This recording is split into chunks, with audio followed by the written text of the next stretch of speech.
क्या सच में सिर्फ जबरदस्त हेडशॉट्स मारना या किसी गेम का प्रो खिलाड़ी बन जाना एक कामयाब गेमिंग चैनल बनाने के लिए काफी है? अक्सर नए क्रिएटर्स यही सोचते हैं, लेकिन रियलिटी चेक, हकीकत इससे बिल्कुल मुख्तलिफ है। आज इस एक्सप्लेनर में हम उन बड़े और मेगा सक्सेसफुल क्रिएटर्स के छुपे हुए राजों से पर्दा उठाने वाले हैं, जो उन्हें लगातार लाखों व्यूज दिलवाते हैं।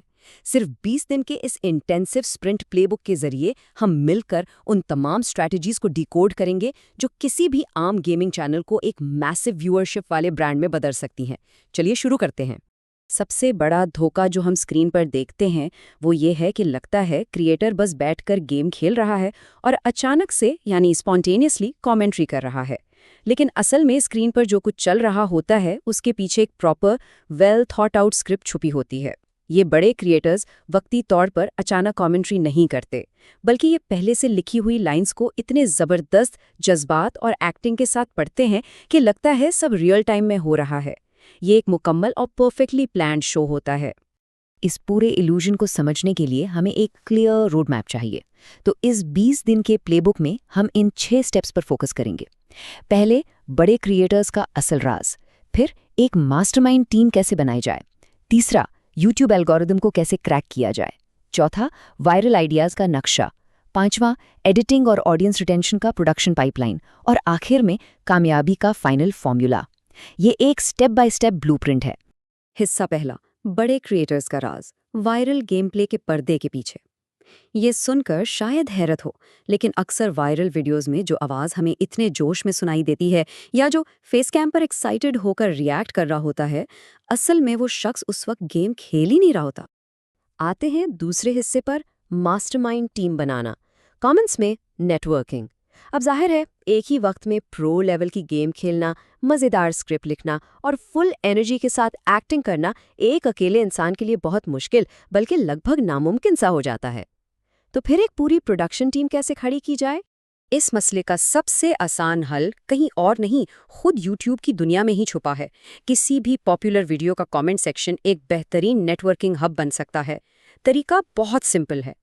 पहला कदम, कमेंट्स में बिल्कुल क्लियर लिखें कि कौन सी गेम खेलने में महारत है, वॉइस ओवर आती है या नहीं और हार्डवेयर क्या है, मतलब अच्छा पीसी है या सिर्फ फ़ोन। दूसरा कदम, दूसरों के कमेंट स्कैन करें।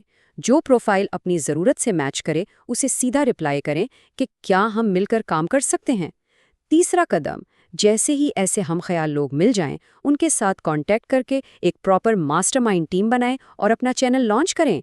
है ना कमाल का आइडिया? तीसरा हिस्सा, यूट्यूब एल्गोरिथम का पता लगाना। ग्रोथ के 2 पिलर्स। टीम तो बन गई, लेकिन टेक्निकल साइड का क्या? सच ये है कि यूट्यूब एल्गोरिथम को सैटिस्फाई किए बिना कोई भी वीडियो कभी आगे नहीं जा सकती। अगर एल्गोरिथम को डीपली देखा जाए तो वो सिर्फ और सिर्फ 2 ही चीज़ें चाहता है। पहला है क्लिक और दूसरा है वॉच। अगर थंबनेल और टाइटल में कोई सस्पेंस या क्यूरियोसिटी है तो ऑडियंस क्लिक करने पर मजबूर हो जाएगी। क्लिक तो मिल गया, लेकिन अब उन्हें रोके रखने के लिए एक एंगेजिंग स्टोरी और फास्ट पेस्ड एडिटिंग की ज़रूरत होती है जो सीधा वॉच टाइम को बढ़ाती है। बस ये क्लिक और वॉच का कॉम्बिनेशन ही किसी भी गेमिंग वीडियो के वायरल होने की एब्सोल्यूट बेसलाइन है। चौथा हिस्सा, वायरल आइडियाज़ का नक्शा। कामयाबी को रिवर्स इंजीनियर करना। अब वो क्लिक्स और लंबे वॉच टाइम्स हासिल करने के लिए सबसे पहली ज़रूरत एक धांसू आइडिया है। लेकिन ये वायरल आइडियाज़ हवा से नहीं आते। इसके लिए किसी मैजिक की नहीं बल्कि सॉलिड रिवर्स इंजीनियरिंग की ज़रूरत होती है। जैसे कि एक बड़ी मशहूर और असरदार बात कही जाती है, वायरल कामयाबी की जड़ हमेशा आपके कॉम्पिटिटर्स में होती है, इन यूट्यूब गुरुज में नहीं। जिन आइडियाज़ ने वाकई लोगों को अपना दीवाना बनाया है, वो तभी समझ आएंगे जब हम उन टॉप क्रिएटर्स की हिट वीडियोस का गहराई से तज्जिया करेंगे। हमारे कॉम्पिटिटर्स की वीडियोस ही असल में वो रूट हैं जहाँ से नए वायरल आइडियाज़, कैची टाइटल्स और बेहतरीन थंबनेल्स का जन्म होता है। तो प्रैक्टिकली क्या करना है? जब भी किसी बड़े कॉम्पिटिटर की कामयाब वीडियो देखी जाए तो उसे सिर्फ एंटरटेनमेंट के लिए मत देखें। हाथ में एक पेन और पेपर ज़रूर होना चाहिए। हमें इन स्पेसिफिक चीज़ों को लाजमी नोट करना है। उनके थंबनेल और टाइटल में ऐसा क्या था जिसने उस पर क्लिक करने पर मजबूर किया? उनकी वीडियो का कोर स्टोरी आइडिया क्या था? वीडियो की पेसिंग यानी स्पीड कैसी थी? और सबसे अहम, उनका ओपनिंग हुक कैसा था जो शुरुआती हिस्से में ही व्यूअर को जकड़ लेता है? चलिए इसे एक एग्जाम्पल से समझते हैं। फर्ज करें एक कॉम्पिटिटर की बहुत हिट वीडियो है जिसका थीम है 1 मिलियन फ्री फायर कॉइन्स जमा करना। अब इस वायरल कॉन्सेप्ट को ट्विस्ट देकर एक बिल्कुल नया अपना मल्टी राउंड चैलेंज बनाया जा सकता है, जैसे 1000 गन कलेक्शन चैलेंज। 4 दोस्त मिलकर एक टारगेट सेट करते हैं।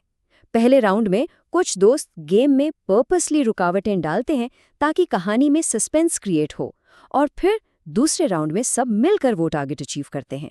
देखा, एक एग्जिस्टिंग आइडिया को अपनी मजेदार और यूनिक कहानी में ढालना ही असल गेम चेंजर है।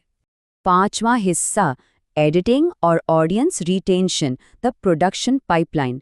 आइडिया फाइनल होने के बाद अगला बड़ा स्टेप उसे एक हाई रिटेंशन, मुकम्मल और पॉलिश प्रोडक्ट में तब्दील करना होता है, ताकि लोग बीच में वीडियो छोड़कर ना जाएं। और इस पूरे प्रोडक्शन पाइपलाइन को ईजिली 4 दिनों में तकसीम किया जा सकता है। ये बिल्कुल मैनेजेबल है। दिन 1, सिर्फ फोकस के साथ गेम खेलना और बिना ज्यादा बोले बेहतरीन गेम प्ले रिकॉर्ड करना। दिन 2, उस रिकॉर्डिंग के बेस्ट मोमेंट्स को सिलेक्ट करके उन पर एक एंटरटेनिंग स्क्रिप्ट लिखना। दिन 3, उस स्क्रिप्ट को सामने रखकर पूरे जोश और एनर्जी के साथ वॉइस ओवर या फेस कैम रिएक्शन शूट करना। और आखिर में दिन 4, इन तमाम चीज़ों को मिलाकर रूथलेस एडिटिंग करना, जहां से तमाम बोरिंग और खामोश हिस्से बिल्कुल निकाल दिए जाते हैं। याद रहे, एडिटिंग टेबल पर ही असल मैजिक होता है। वॉइस ओवर में इमोशंस यानी जज्बात का होना बहुत बड़ा फ़र्क पैदा करता है। कभी हंसना, कभी गुस्सा आना, बिल्कुल नेचुरल फील होना चाहिए। अगर फेस कैम यूज़ हो रहा है तो लेंस में ऐसे देखना चाहिए कि ऑडियंस को लगे ही नहीं कि कोई पेपर पढ़ा जा रहा है। ऑडियो और वीडियो का मैच बिल्कुल सीमलेस होना चाहिए। और सबसे क्रिटिकल पॉइंट, वीडियो के पहले 30 सेकंड्स, इन्हें हर हाल में इतना परफेक्ट और फास्ट पेस्ड बनाना है कि व्यूअर स्क्रोलिंग करना ही भूल जाए। चौथा और आखिरी हिस्सा, कामयाबी का आखिरी फॉर्मूला, हेडशॉट्स पर मुस्तकिल मिजाजी की बरतरी। प्रोडक्शन पाइपलाइन सेट करने के बाद बात आती है लॉन्ग टर्म सर्वाइवल की। यूट्यूब पर लंबे अरसे तक टिके रहने के लिए एक बिल्कुल नए माइंडसेट की ज़रूरत होती है। वो पुराना दौर चला गया जब सिर्फ अच्छी गेमिंग स्किल्स और लगातार हेडशॉट्स मारना काफ़ी समझा जाता था। आज का नया मेटा सिर्फ और सिर्फ स्टोरी टेलिंग का है। जो क्रिएटर जितनी ज़बरदस्त कहानी सुनाएगा, जीत उसी की होगी। इसके साथ ही नए सफ़र में अपनी रीच को तेज़ी से बढ़ाने के लिए उन चैनल्स के साथ प्रोएक्टिव कोलैबोरेशंस करना निहायत ज़रूरी है, जिनके सब्सक्राइबर्स 10,000 से 1 लाख के दरमियान हों। ये म्यूचुअल ग्रोथ का एक शानदार तरीका है। और ये नंबर जो हम यहाँ देख रहे हैं, 10, ये कोई आम नंबर नहीं, ये कंसिस्टेंसी यानी मुस्तकिल मिजाजी का एक सख्त रूल है। हर नए क्रिएटर को ये इरादा करना पड़ता है कि वो लगातार कम अज़ कम 10 high quality story driven videos produce करेगा। 1 या 2 वीडियोस के बाद ही लाइफ चेंजिंग रिजल्ट्स की उम्मीद लगाना खुद को धोखा देना है। अक्सर लोग चौथी या 5वीं वीडियो पर आकर हिम्मत हार जाते हैं, लेकिन जो डटे रहते हैं, हकीकत में उनकी वो 11वीं यानी 11th वीडियो होती है जो चैनल और उनकी पूरी मेहनत का नतीजा बदल कर रख देती है। तो अब जब तमाम राज खुल चुके हैं, मास्टरमाइंड टीम बनाने से लेकर एल्गोरिदम को डिकोड करने तक का नक्शा सामने है, तो बस एक ही बड़ा सवाल बचता है, कब तक सिर्फ और सिर्फ रॉ गेमिंग टैलेंट पर गुजारा होगा? अचानक से रिकॉर्ड का बटन दबाने की पुरानी आदत को छोड़ने का वक्त आ चुका है। क्या अगला बड़ा ब्रेक थ्रू प्रोजेक्ट, अगला वायरल मास्टरपीस अभी से प्लान करने और प्रॉपर्ली स्क्रिप्ट करने के लिए तैयारी मुकम्मल है? कामयाबी हमेशा एक सॉलिड स्ट्रैटेजी मांगती है, और ये 20 दिन का प्लेबुक उसी मंजिल का आसान रास्ता है। सोचिए ज़रूर और इस ब्लूप्रिंट पर आज ही से अपना काम शुरू कीजिए।